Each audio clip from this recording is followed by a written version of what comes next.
Eu gostaria que o senhor me confirmasse o seguinte: o jornal O Globo, no dia 12 de maio, publicou uma expressão atribuída ao senhor. Eu gostaria de perguntar ao senhor se ela procede ou não.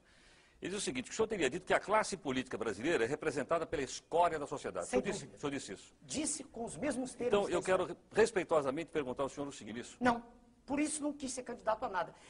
Quando eu disse escória, eu quero dizer o seguinte: é difícil, claro que há exceções em todos os níveis, em todos os meios, mas é difícil o senhor encontrar no cenário político um cientista, um homem que tenha dedicado sua vida à ciência. Geralmente ele sente repugnância pelo processo. E por que ele sente esse sentimento específico? Porque se criou toda uma imagem, que é a imagem das ruas, não é a imagem da imprensa, é a imagem nas ruas, de uma aversão pelo político. O político geralmente é vaiado, o político geralmente é alguém para quem se olha assim, cheio de vida fácil. E quando a gente acompanha todo o processo, a gente vê que, na maioria das vezes, na esmagadora maioria das vezes, o sujeito se aproximou para tirar vantagem. Ele se aproximou porque ele fracassou na vida profissional. Ele não é um indivíduo que tenha tido uma carreira com brilho naquilo que faz. Doutor Enéas, desculpe, nós temos aí concorrendo o maior líder da história do Brasil, que é o Lula, e um brilhante atual de nível internacional, que é o Fernando Henrique. Muito bem. O senhor me obriga a caracterizar de modo pessoal, que eu não gosto de fazer, mas quando o senhor diz líder, perdoe-me, se o Partido dos Trabalhadores tem uma estrutura de pensamento tão forte, por que na sua linha de frente, para o cargo máximo da nação, ele apresenta uma pessoa, não tem nada em particular com esse senhor, mas que é uma pessoa sem preparo? Como sem preparo? O por preparo favor. Só se adquire na academia? Exatamente. Chegaremos lá. De preparo, isso não faz sentido. Ao sábio. Não, preparo. Eu nunca disse que era sábio, senhor. Não digo isso. Eu sou um estudioso de ciência. Veja bem, quando eu digo sem preparo, vamos ser claros, todos nós. Existe uma mística que é criada no sentido de proteger o cidadão A, cidadão B. Por favor, o que é preparo? Preparo adquire-se de modo formal nas escolas. Eu não consigo aceitar, eu me sinto muito, um minutinho, senão, deixa eu terminar a expressão, claro, o senhor tem todo o direito de claro, redarguir. claro. Se as escolas não servem para nada, para que elas foram criadas? Não, quem disse que não serve? Isso é um minutinho. Então, se o curso primário, o antigo... As escolas brasileiras hoje servem muito pouco. Bem, eu não fiz a escola atual, senhor.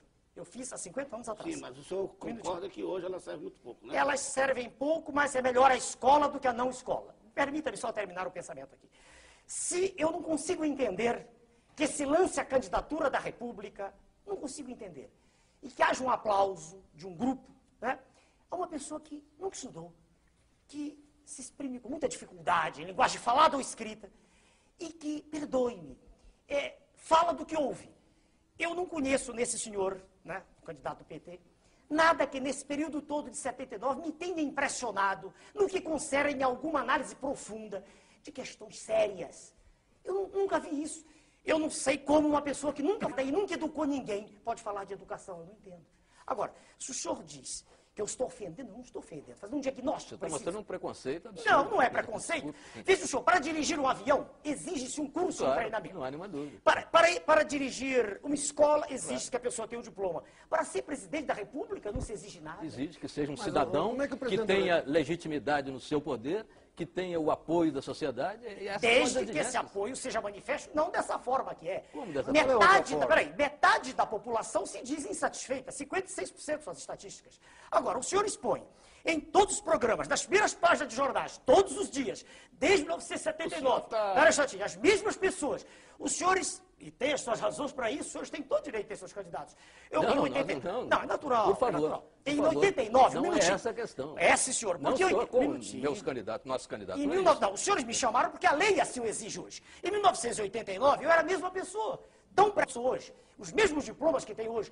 Nunca houve um órgão de comunicação, nunca não. O senhor Jô Soares me chamou, me deu essa oportunidade. Mas ninguém se interessava, era uma pilhéria. Eu era um motivo de jocosidade, era uma figura para os senhores histriônica. Estou falando em geral. Pode até haver no conjunto dos senhores alguém que admita, que aprecia o que eu digo. Agora, então, se há o preconceito, não é meu. O que é que deveria fazer a imprensa quando vê um médico que trabalhou a vida inteira, que ensinou a vida inteira, que formou jovens, que nunca chegou atrasado ao seu curso, que deu exemplo de cidadania formando pessoas, que se dedicou sempre ao trabalho e não fazendo greves, estudando e trabalhando?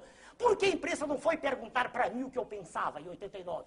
Por que, um minutinho, porque só 5 anos depois, quando eu provei provei de modo categórico que não queria pertencer ao sistema, por que só 5 anos depois a imprensa se interessou? Dê-me uma razão. Eu dizia as mesmas coisas. Qual é a vantagem que tem o cidadão que educou, formou, etc. De um operário comum, não estou me referindo ao aluno, um operário que educou os seus filhos, que ensinou os seus filhos, que trabalhou a vida inteira e que fez greve também, que é constitucional, perfeitamente constitucional. O seu viés autoritário transforma a greve num pecado mortal. Está na Constituição. A greve é um direito inalienável do trabalhador. Eu nunca disse o contrário, está no manifesto do meu partido. Isto é uma coisa. Outra coisa é viver disso. É fazer disso profissão de fé.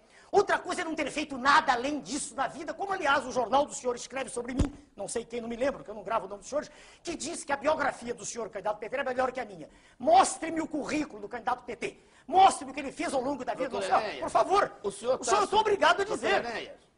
Pois não. O senhor está sugerindo que, para a presidência da República, façamos como se fazia até, de certo modo, na Grécia, um concurso de livros docentes? Olha, um concurso seria algo extremamente mais legítimo do que isso que está.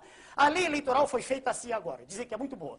Ela que é anterior, mas ela foi feita assim, veja o senhor.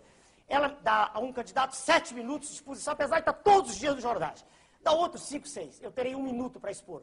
Eu lhe garanto uma coisa, e digo para o senhor e para todos que ouvem. Exprimindo-me durante 13 minutos, não haveria segundo turno. Eu vou dizer por quê.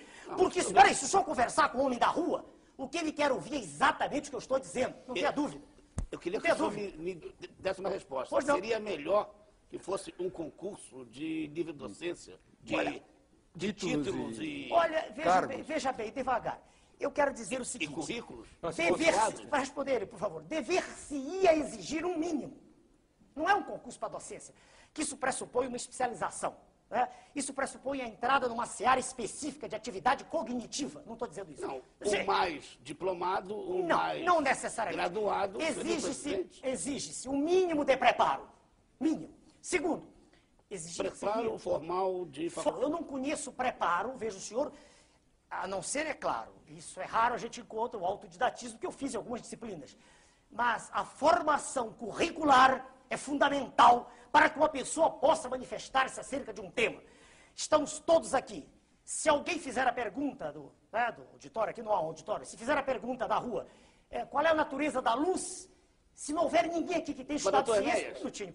Perdão, só um segundo. O senhor está desse jeito, e se vamos pensar só para pensar, ir para um certo extremo, impedindo que o povo vote. Ele não tem preparo para opinar sobre assuntos dessa natureza. Eu não disse isso, eu não disse que... Veja, senhor, se eu não sei... Sim, mas o senhor disse exatamente isso. Não, eu falei de quem vai dirigir.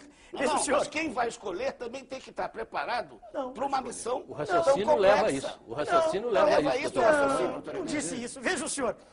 Só votariam os homens bons, com certo nível de preparo. República sem citar. É natural que os senhores pensem assim, e é natural que os pontos de vista sejam diametralmente opostos. Claro, eu respeito. Mas eu não disse isso.